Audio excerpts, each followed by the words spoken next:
Good morning! Lalong-lalo na po sa mga nanonood ng video na to. Maraming salamat po kasi pinagbigyan mo ang sarili mo para makita ang napakagandang opportunity. Dalawa lang po yung pag-uusapan natin. Una, pag-uusapan natin magandang produkto. Pangalawa, pag-uusapan natin magandang negosyo. Pero mas maganda pag-usapan muna natin magandang produkto. Kasi naniniwala ako, pag merong magandang produkto, merong magandang negosyo. Pag merong magandang negosyo, merong magandang produkto. Ang kagandahan sa produkto na pag-uusapan natin is involved health. Kung tatanungin ko po kayo, maganda bang negosyo yung health? Kung iisipin mo, magandang negosyo yung health. Pero alam ko, at the back of your mind, hindi ka sigurado kung talagang maganda yung negosyo yung health. Sige, pag-usapan natin. Kung tatanungin ko po kayo, importante ba sa tao yung health or sobrang importante? Bakit ko natanong? Simple, pag tinanggal mo yung health, may tao. Pag tinanggal mo yung tao, may health. Ngayon tatanungin kita, importante ba sa tao yung health or sobrang importante? Since sobrang importante sa tao yung health, nagiging importante na rin sa tao ang business mo dahil ang business mo is health. Since tao po yung pag-uusapan natin, naniniwala mo ba kayo na ang tao may katawan? Oo naman. Kung tatanungin ko po kayo, importante ba sa tao yung katawan or sobrang importante? Since sobrang importante sa tao yung katawan, what if napabayaan ng tao yung katawan? So anong nangyayari? Nagkakasakit. Pag nagkasakit ang tao, anong ginagawa? Nagpapadoktor, nagpapacheck up, nagpapagamot. Kung nagpapagamot ang tao, anong binibili? Siyempre, gamot. Ang gamot, gastos hindi. Siyempre, gastos. Pag hindi mo ginastusan ang sakit, anong nangyayari? Lumalala. Pag yung sakit lumala, anong nangyayari sa katawan? Nanghihina. Akala ng iba, yung katawan lang ang may problema. Pero hindi nila alam, apektado ang trabaho. Pag apektado ang trabaho, apektado ang income. Pag apektado ang income, apektado ang pamilya. At alam mo kung ano isa sa naapektuhan? Yung pangarap mo. Sabi nila, madali lang daw kitain yung pera kapag ikaw ay masipag at matyaga. Opo, tama po. Pag ikaw ay masipag at matyaga, madali lang kumita ng pera. Pero ito yung sasabihin ko sa'yo. The moment na magkasakit ka, mabilis lang din ubusin ng sakit yung pera mo. Lagi ko po itong sinasabi, aanin mo yung limpak-limpak na salapi kung punong-puno ka naman ng sakit. Since present yung sakit, ano ngayon yung gagawin mo? Simple, wala ka ng choice. Uulitin ko po, wala ka ng choice. Kailangan mo nang uminom ng food supplement. Alam mo kung bakit? Marami na pong kumpanya, marami na pong pharmaceutical ang nagtayo. At hindi naman po nila i-invento yung produkto na yan pag hindi kailangan. Kasi bakit? Kailangan mo na talaga. Ngayon, pwede mong sabihin sa akin, Louie, food supplement? Gastos yan eh. Opo, gastos po yung food supplement. Pero di ba nang gagastos ako, at least, healthy naman ako. Kasi bakit? Pag nagkasakit ka, pag bumili ka ng gamot, di ba gastos din mo? Mas okay nang gumagastos ka na healthy ka kaysa gumagastos ka na may sakit ka. Ngayon, tatanungin kita, anong mas gusto mo? Gumagastos ka na healthy ka o gumagastos ka na may sakit ka? Di ba parehas na gastos? Ngayon, pag-uusapan naman natin kung paano kikita dito sa Dow Elevate. Alam naman natin na ang pagyaman na sa negosyo. Alam naman natin na ang kalimitan na nagiging successful is mga negosyante. Pero bakit hindi tayo nakakati ng business? Hindi po dahil sa kapital. It's all because of our mindset. Ano ba yung mindset ng Pinoy? Anak, mag-aral ka ng mabuti para pag nakagraduate ka, makapaghanap ka ng trabaho. Wala pong problema sa pagtatrabaho.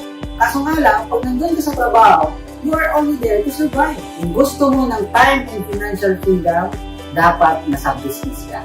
At pag magbi-business ka, kailangan mo ng kapital. Ano bang prinsipyo ng kapital? Pag malaki ang kapital, malaki ang kita. Pagka maliit ang kapital, maliit ang kita. Pag walang kapital, walang kita. Itong negosyo na ipapakita ko sa iyo, ang liit-liit lang ng kapital, pero pwede kang kumita ng malaki. Magkano ang kapital? 8,980 pesos only. Pwede mong sabihin sa akin, Louie, malaki yan. Yes, malaki po yan. Pag gastos. Pero pag inanegosyo mo, maliit na yan. At pwede mong sabihin sa akin na malaki to kung walang kapalit. Ano ba yung kapalit? Number 1, makakatanggap ka po ng 9,000 worth of products. Yung products, pwede mo pong ibenta o pwede mo pong gamitin. Pero I suggest, mas maganda gamitin mo muna. Kasi mahirap magbenta kung hindi mo pa naman nagagamit. Number 2, magkakaroon ka po ng up to 40% discount sa lahat ng produkto natin. Again, lifetime discount. Ibig sabihin, one time ka lang naglabas, pero lifetime ka lang discounted. Number 3, magkakaroon ka pa po ng 100,000 personal accident insurance. Pang-apat, magkakaroon ka po ng personal web page or yung tinatawag natin na ETC. Dito, magkakaroon ka ng username and password. Dito mo po mamomonitor lahat ng transactions ng negosyo mo 24/7. Kahit ikaw ay nasa ibang bansa, kahit nasa Pilipinas ka, basta may data ka lang, may wifi ka lang, mamomonitor mo na yung business mo 24/7. Number 5, magkakaroon ka po ng ATM card. And doon mo po makukuha yung payout mo. Tuwing kailan yung payout ng Dow Elevate? Hindi po siya monthly, hindi rin po siya weekly. Yung payout po ng ating company is daily. And pang-anim, magkakaroon ka pa po ng free business tools or brochure. Pang-pito, magkakaroon ka po ng offline and online training. Ang kagandahan sa online training, kahit nasa loob ka lang ng bahay, kahit nasa ibang bansa ka, importante meron kang data, meron kang cellphone, meron kang wifi, mapapanood mo na po yung mga trainings natin. And of course, magkakaroon ka pa po ng lifetime membership. And last, magkakaroon ka po ng inheritable business. Ibig sabihin, yung negosyo mo is pwede mong ipamana sa anak mo, sa asawa mo, at sa pamilya mo. Ang tanong, yung 8,980 mo, sulit ba o sulit na sulit? Siyempre, sulit na sulit. Paano kikita sa Dow Elevate? Number 1, meron po tayong tinatawag na product retailing or pagbebenta. For example, yung 8 herbs po natin, since member ka, mabibili mo lang po siya ng 2,100 pesos at maibebenta mo siya ng 3,500 pesos. Ibig sabihin, kikita ka po ng 1,400 pesos sa isang box ng 8 herbs. Number 2, pwede ka pong kumita sa retail bonus. Paano kikita sa retail bonus? Simple lang, ang kailangan mo lang gawin, i-share yung opportunity sa mga kaibigan mo, classmates mo, kapitbahay mo, pamilya mo. Ang gagawin mo lang, i-share mo yung video na to. Pag sila ay nag-join or sila ay bumili ng package ng worth 8,980 pesos, magkakaroon ka po ng 1,000 pesos. Example, ikaw po. I-share mo yung business kay kaibigang A. Kapag si kaibigang A nag-join, bumili ng package, magkakaroon ka po ng 1,000 pesos. Ang good news nito, hindi lang naman si A yung kaibigan mo. I-share mo rin yung business sa kaibigan mong si B. Si B naintindihan yung business, nag-join. Ang good news, kikita ka po ulit ng 1,000 pesos. Therefore, sa dalawang tao na nasunod mo ng business, kikita ka po ng 1,000 plus 1,000, a total of 2,000 pesos ang kinita mo po sa retail bonus. Number 3, pwede kang kumita sa dual group bonus. Paano kikita sa dual group bonus? The moment na nag-member ka sa Dow Elevate, magkakaroon ka po ng left and right sales force. At ang rule dito, pag meron isang tao sa left, isang tao sa right, bibigyan ka ng company ng 1,500 pesos. Good news! Yung friend A mo, nilagay mo sa left, yung friend B mo, nilagay mo sa right. Ibig sabihin, kikita ka po ng 1,500 pesos. Bukod pa po sa kinita mo kanina sa ating retail bonus na 2,000 pesos, therefore, ang kinita mo po sa dalawang tao na pumasok sa'yo is 3,500 pesos. Maganda o napakaganda? Siyempre, sobrang ganda. Ito yung good news. Si friend A mo, hindi lang ikaw yung kaibigan niya. Si friend A mo nag-share ng opportunity ng business kay friend C. Si friend C nag-join, bumili ng package. Ibig sabihin, si friend A mo, kikita siya ng 1,000 pesos as retail bonus. Si friend A, nag-share ulit ng opportunity kay friend D. Ibig sabihin, kikita ulit ng 1,000 pesos as retail bonus si friend A. In short, kumita siya ng 2,000 pesos sa retail bonus. Ito good news. Si friend A mo, meron din yung left and right sales force. The good news is, nag-match ba sila? Yes.